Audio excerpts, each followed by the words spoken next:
Okay, so hi everyone, my name is Eran. I'm really happy to be here and honored to be the last keynote speaker of this amazing event.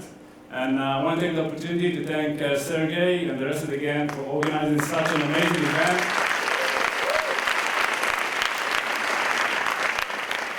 And today I'm going to talk about Boom performance.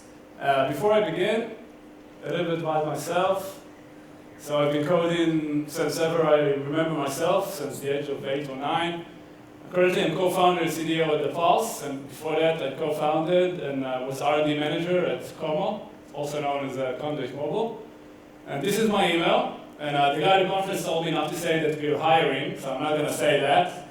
But this is my email, the part of the slide. So at this point, you're probably wondering what is Boom performance. So when we talk about web performance, we got fast, we got super fast, we got super duper fast, and we got boom. Should be a sound effect to that, so let's try it again. The soundman at the back. Okay. Yeah. Okay, so what is boom? Boom basically, this is how we say it in the office, boom is the time it takes to say boom, which is really fast. Try to say it, boom. Yeah, that was really fast. And if I want to put it into numbers, so we are developers here. So when you wait for something to happen on the web, and you wait for 10 seconds, you get this odd feeling that something is not working. Yeah, you wait and you wait. Okay, maybe it's not working? Okay, it works. So 10 seconds to the user, it feels like it doesn't work. And if the user presses something on your website and you wait for more than 1 second, what happens is that he has a mental context switch. He starts to think about his family, his wife, other things he needs to do. And if you wait something between 300 and 1 second, you think that something is working, the machine is working, that's fine. If it's waiting up to 300 milliseconds, that's a small delay. It can deal with it, but it still feels like a delay. But if something happens between 0 and 100 milliseconds, it feels instant, which we call the boom effect. And I want to focus on that in my presentation. Why is boom important? Well, why am I talking about this subject? First of all, speed affects your product. And you guys should probably know this already. And trust me, you don't know that your product is slow. I mean, your users will use it, some people might complain, but deep down inside they feel that something is not working. When you achieve boom speed, people will use the product more. Let's see an example of a small company called Google. So you use Google, and you know in your mind Google is really fast. Whenever you search something on Google, you know you get the results instantly.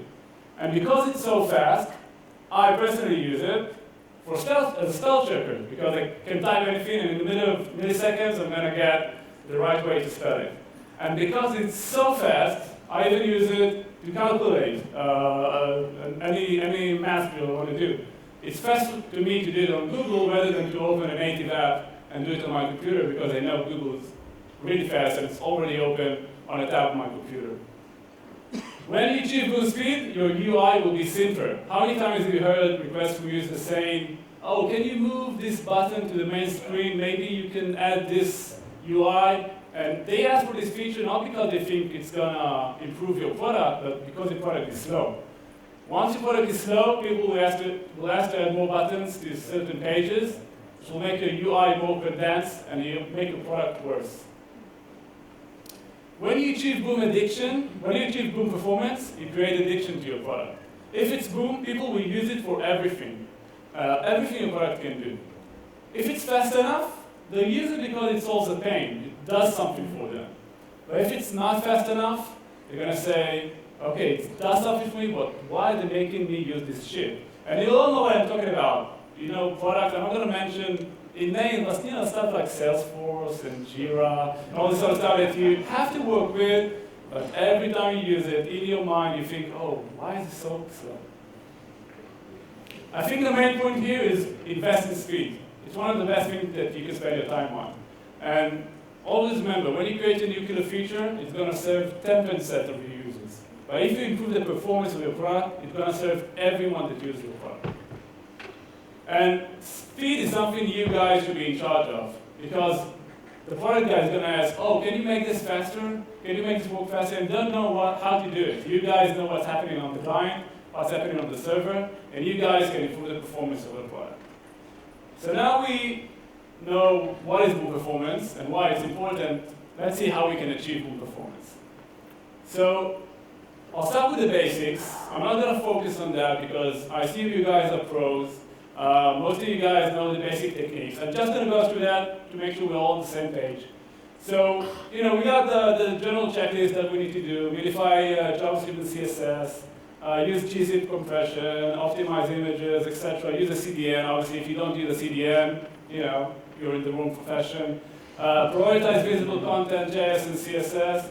Remove render blocking, JavaScript, move to the bottom of the HTML, anything that prevents the page from rendering. So we all know this basic stuff.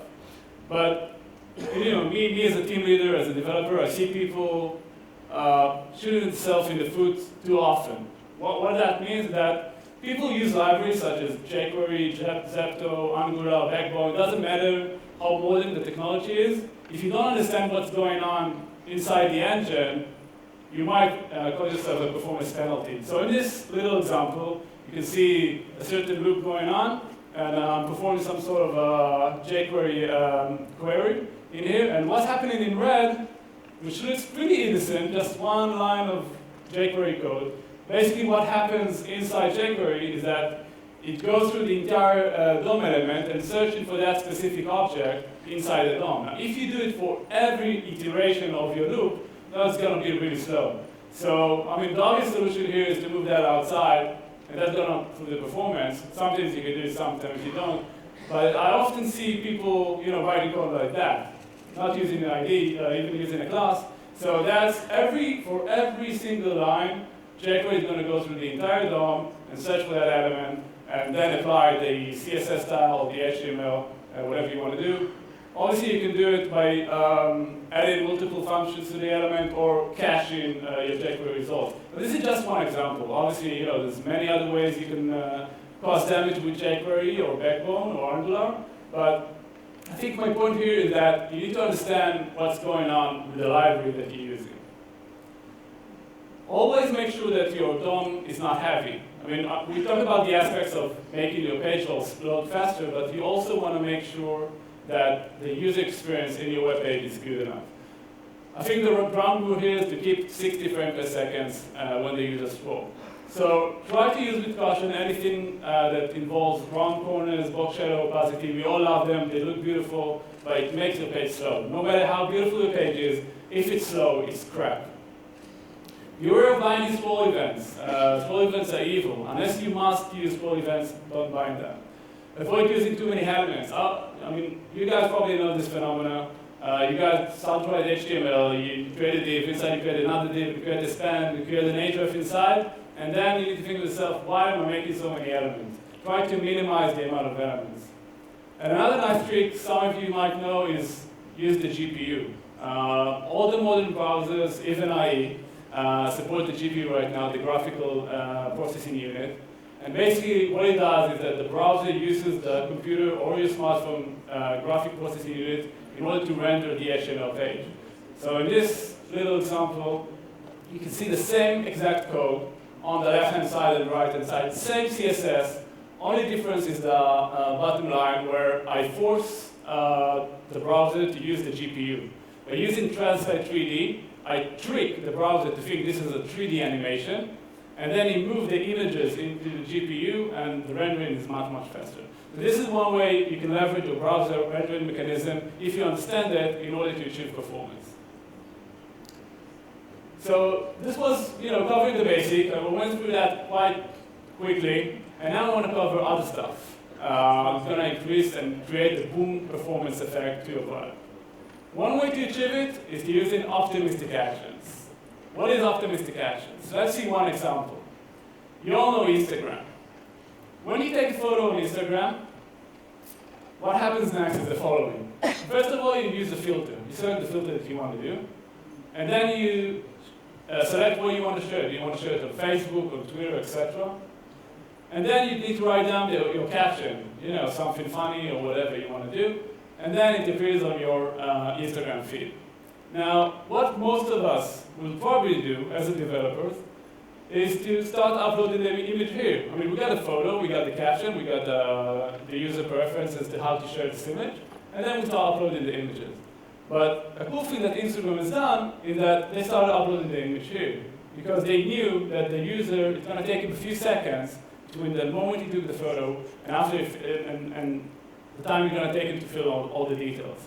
Now, what happened was that once the user filled in all the details and all these selections, the photo appeared instantly on the Instagram feed. So the users there have a wow effect. Wow, I took this photo on mobile and it appeared in my feed in a matter of milliseconds. So obviously there's some loss in here because, some users won't finish this flow and some images will be uploaded to Instagram server without any use. But think about the user experience. Think about users that they get the result instantly. One piece of software which took this into another level is Facebook. Facebook is using a lot of optimistic actions in the web app. Whatever you do on Facebook, whether you like something, comment on something, write a reply, is using optimistic actions. Let's see this quick video we created. So in this video, I'm going through the YGLF frontend page and I click on like. You see the UI changes in a matter of milliseconds, but the server is still working. Again, thread reply, server is still working, and basically what Facebook does here is to render the UI first and then go out to the server. They assume it's going to be successful. So I try to see what happens without internet. Again, going to Facebook, and you see that no internet connection. Click on like, it goes back, tries to change it to unlike, goes back to like. I try to write a comment, and basically I write a comment, and then Facebook shows me a small indication that it didn't post. So this was mind-blowing for me, because me as a developer, I used to do, create a network request, do an edit. How many people, wrote this line of code, whether it's jQuery or Backbone or Angular? I mean, we all used to write this piece of code. We go to the server, wait for success, wait for error. Usually on error, we pop up a small alert window saying something went wrong.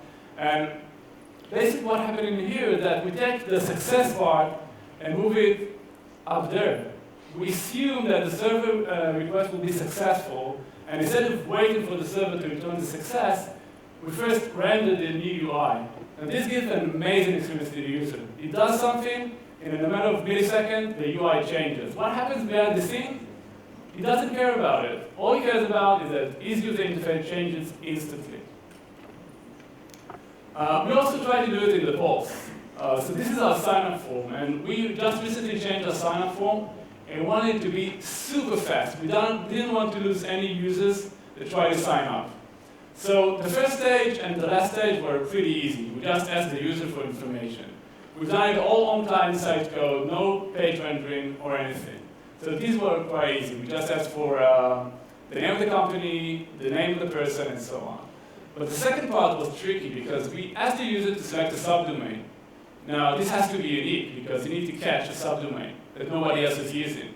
And we didn't want to create an experience where you type in a subdomain, click on next, computer is thinking, saying, okay, this is taken, try again. Okay, try another one, this is taken, try again. And then once you find something, you need to click on next and find a proper subdomain. So what we've done is that while we wait for what the user is typing, we go out to the server for every keystroke. And we check if this subdomain is available or not. If it's not available, in the millisecond that he moves his mouse outside of the input box, we show a small message saying this is already taken. And if it's not taken and it's available, he clicks on next, and then he moves instantly to the next page. Now, it's a small change. It's something that happens behind the scene. The user is not aware. But what happened was that this process improved our conversion rate of the sign-up form by 7 or 8%. And even more important than that, people had a wow effect. They say that our sign-up process is smooth, is fast. You know this feeling that when you sign up to products or when you use products, just have this inner feeling that, wow, this product is amazing, it's smooth, it's super fast. And this is what we try to achieve. I think that the message here about using this method is to think positive. If you know the expected results on the client, just render it. And you guys, if you go home tomorrow, if you go home today or go to work tomorrow and go through a product and scan it, I can assure you that most of the actions that your product does, you know what the outcome will be. Just render it in the client. So whatever you know the result will be, render it in the client. And if it fails, instead of showing any fancy error messages or anything like that, so either roll back to the previous state or show a small error message saying that something went wrong. Another way to achieve boom performance is to use action prediction. Action prediction is the whole art of predicting your users, preloading any information, and so on. One way to do it, which was introduced in HTML5, is to use prefetch, pre-render, and pre-connect. Think about the following scenario. You got someone visiting your website, signing up, put in his email, and then there's a whole process of him going to his email client, approving the email, and so on. This is a precious time for you guys. You can use prefetch and pre-render to render your sign-up form, to render your system. Think about it. The user goes to an email. In the meanwhile, his browser is working, download any HTML files, any CSS files, any JavaScript files that he's going to need. Once he clicks on the email, boom, the screen shows instantly. Everything is cached. It doesn't have to load anything, and you get an amazing feeling as a user. Always think about that your users are predictable. They're probably going to do the same searches and selections 80% of the time. So the method here is that you need to predict your users. How? First, track what they're doing. If your user is searching something on your product, selecting something over and over again, just track that. Preload that in the client the next time he logs in, and just assume history will repeat itself. The user is going to make the same search and selection all over again. And then you're going to achieve user happiness. Some plugins that you can use is Twitter Typehead. It's an amazing library. And basically, Twitter Typehead is a combination between client-side results and server-side results. So if you know the user is searching for the same things over and over again, cache it in the client. This is a demo I've made. I type in O. You see I get results in milliseconds, and then the rest of the results I get from the server. So most of the users, the first two results will be enough for them. They're going to choose them, and they're not going to wait for the server to respond. So this is an amazing way to get boom performance. So I've mentioned Typehead. Lunar is an amazing library. If you guys use in search in your product, if you're using Elasticsearch or Solar, Lunar is a client-side search engine which has most of the capabilities that Solar and Elasticsearch has. You can index most of your data into that and give instant results without going out to the server. And also remember that local storage is your friend. You can use it for draft saving instead of saving them on the server. You can use it to cache results, to cache fonts. Use that. That's other ways you can achieve performance. And I think that a wise man once told me that the fastest request is no request. I mean, no matter how you optimize your servers, if you don't make a server request, that's going to be the fastest. Another way to achieve performance is to use specific performance. Sometimes you just can't improve the performance of your servers or your client. And you can use specific performance in order to fake it. I'll show you a quick example. So this is an example of an animation that happens on the left-hand side and the right-hand side. It takes exactly the same amount of time. I think that you guys can see that the right-hand side feels much faster. For us as users, it seems like clicking on the button, and then I see a nice animation, and the new content appears instantly. While on the left-hand side, I click on the button, I see the slowing indicator going on. I know, in my mind, I'm feeling, okay, I'm waiting now, and then the new content appears. So this is one way you can use animation in order for the user to feel like his product is faster. Again, I'll use Facebook as an example. When you load Facebook, I don't know if you guys noticed, it was changed just recently, you see this nice animation where you can see placeholders for posts. So let's see that again. You can see there's an image over there. And the funny thing was that I've asked several people, and none of them noticed that Facebook is rendering this image. For them as users, it seems like Facebook is loading, it's loaded the text already, and it's just waiting for the images to load. This is an amazing effect. It feels like the website is loaded in a matter of milliseconds, and then you're just waiting for some graphics to appear. And Rotem, which is our designer, she's done a cool experiment for me. And basically, we try to see how Facebook will feel like if they use a load indicator instead of using this technique. So again, left-hand side and right-hand side, it's the same amount of time, only that instead of preloading those articles, we show a load indicator on the screen. And you must agree that the right-hand side feels much, much slower. See that again? Yeah. Okay. One cool thing that came out of my presentation is that, I've been working on it in the last several weeks. And basically, internally, we started to think about what we can do, what we can take from this presentation and implement that in our product as well.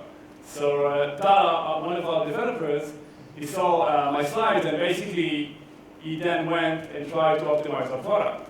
So this was up until a few days ago. You can see that this is how our product looks like. It's a board. And when you click on a board, we used to have a loading indicator on the left-hand side. And then we changed it. Just a few days ago, they will show the items, which we call pulses, and show placeholders, and then just render them once we get the server response. And the results were amazing. We got our customers sending us emails saying, wow, you really improved the performance, although we didn't do anything.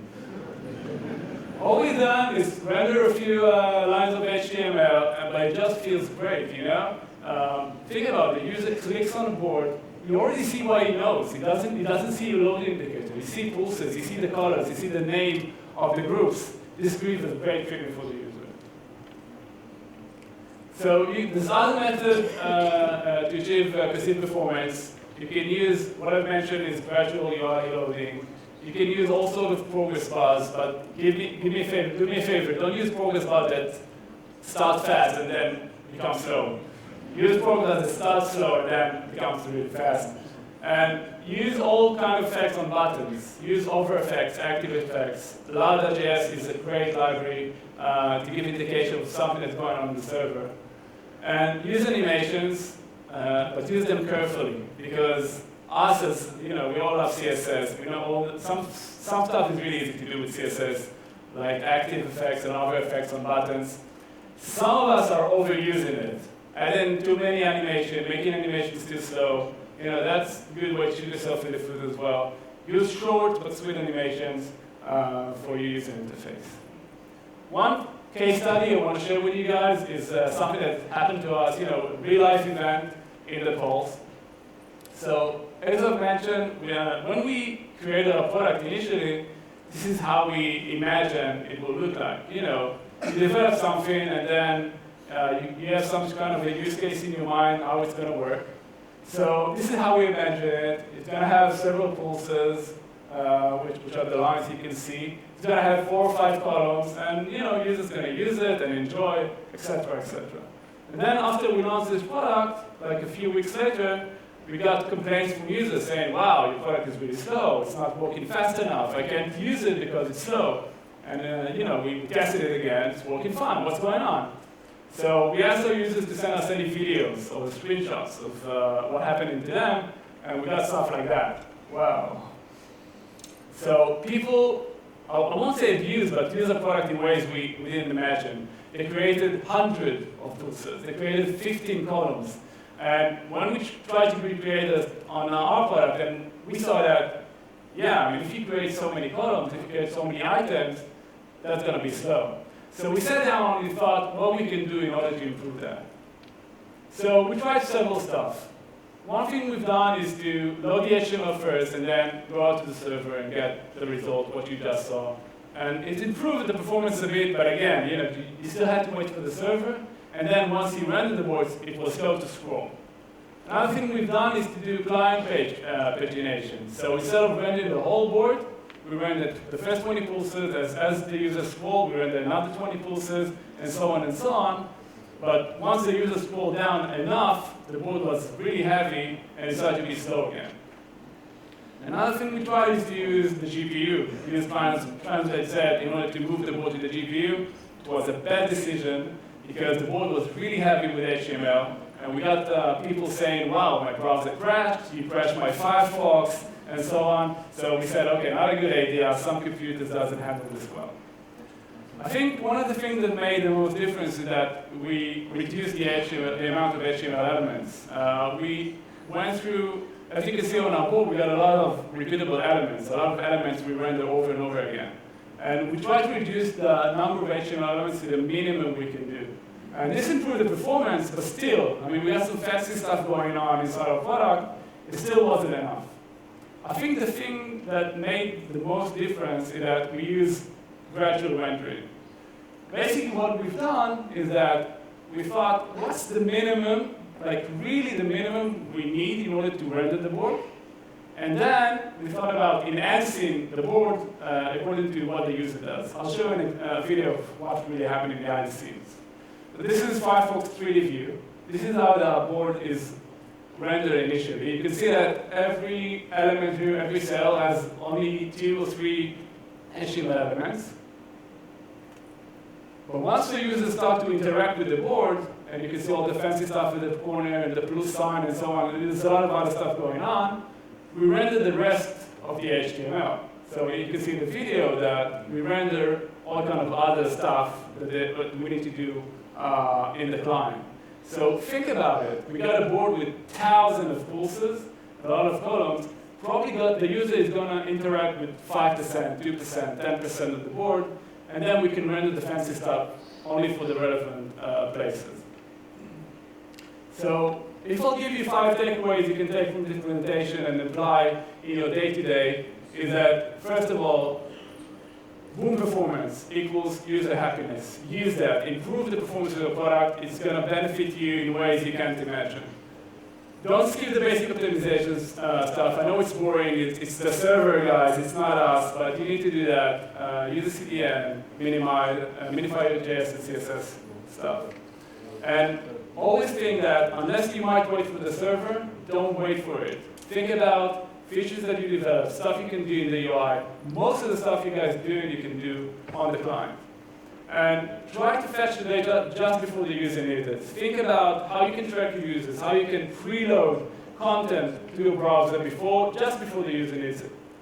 And always remember, if you can't make it, fake it. Use specific performance in order to achieve a feeling of a faster product. So thank you very much, and always remember,